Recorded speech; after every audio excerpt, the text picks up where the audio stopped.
بسم الله الحمد لله والثناء لله والصلاة والسلام على رسول الله صلى الله عليه وسلم.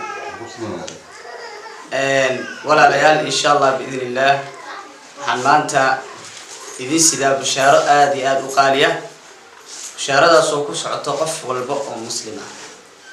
ولا ليال نبينا عليه الصلاة والسلام حليه هي قفك ويسيسته ويسد وناجيه marka kadibna yiraahda ashhadu an la ilaha illa allah wahdahu la sharika lah wa ashhadu anna muhammadan abduhu wa rasuluhu. nabiga alayhi salatu wassalam wuxuu qofka ducada akhriya waxa loo furaa sideeda albaabod ee jannada ayaa loo furaa.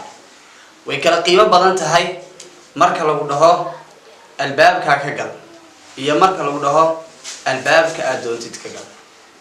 haddaad weysaysid oo ducada akhrisatid ducada gaaban ashhadu an la ilaha illa allah wahdahu la sharika lah wa ashhadu anna muhammadan abduhu wa rasuluhu sideed albaabod oo jannada ayaa lagu furayaa. maxaa ka fiican jannadii ilaahay subhanahu wa ta'ala diyaariyay jannada ilaahay subhanahu wa ta'ala diyaariyay sideedeeda albaabod in lagu furo oo lagu yiraahdo ka doontid ka gal.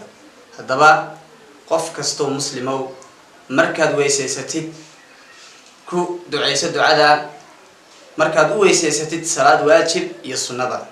Assalamu alaykum wa rahmatullahi wa barakatuh.